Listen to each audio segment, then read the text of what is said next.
Okay, I'm going to walk through, this is going to be a tutorial on how to use the drawing tool on Mastering Chemistry that you see here. And you need to do this. This is what we're using for the Lewis Structures Dry Lab. So we're going to use this to draw a molecule of CO2, carbon dioxide. I did an example of CO2 as a Lewis structure in the lecture video from Tuesday. First part of chapter 4 content, so we're just going to draw that molecule using this interface. This can be quite frustrating. You can figure it out if you just spend some time messing around on it, but it's really straightforward once you know what you're doing. So I'm just going to show you all the things you have. Up top, you have a little selector tool, and you have an eraser tool, and then here are your undo and redo buttons.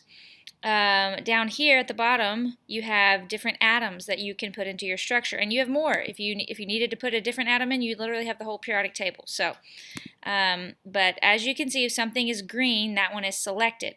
So my carbon atom right now, the C stands for carbon.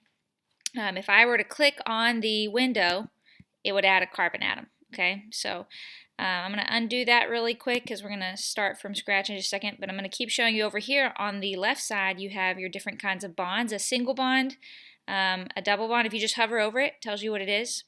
You don't need a wedge or a dash bond. Okay, you're not going to use these two, but you will use single, double, and triple bonds. Down here you have a lone single electron, unpaired, and then you do have paired electrons. And the paired electrons that's what you'll be using to add lone pairs to different atoms. So let's draw CO2. So I'm going to add a carbon. No, a CO2. We know that carbon is in the middle.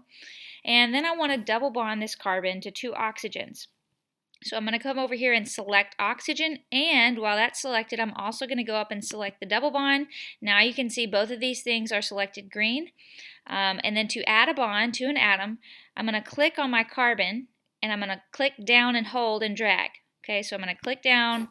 While I'm holding down, I'm going to drag to the right, and then when I release, I've made a double bond to oxygen. I need another double bond as well, so I'm going to click down on the carbon again, drag to the left, and release. And now I have another double bond to my oxygen. So that's the way you build bonds. If I wanted to add a single bond, I would have just selected the single bond tool, but make sure you have the atom that you want to add plus the bond you want to add to that atom selected, and then I need to add lone pairs, right, to my oxygens too. So I'm going to click the lone pair tool, and then I'm going to click twice on my oxygen, and you should see two lone pairs, other one as well. There you go. Another quick molecule, I'll just show you a molecule of CH4 if I wanted to add a carbon with 4 single bonds to hydrogens. I would click single bond and hydrogen, and I'm just going to drag down to the right, up, and to the left. So you get the gist of how sometimes they're a little bit, you can, oh, I don't want to do that, undo. You can move these things around. If I just want to move an atom without adding a bond, deselect your bond tool. So now none of my bonds are selected. Now I can just go in and move these things, or I should be able to. Maybe I can't.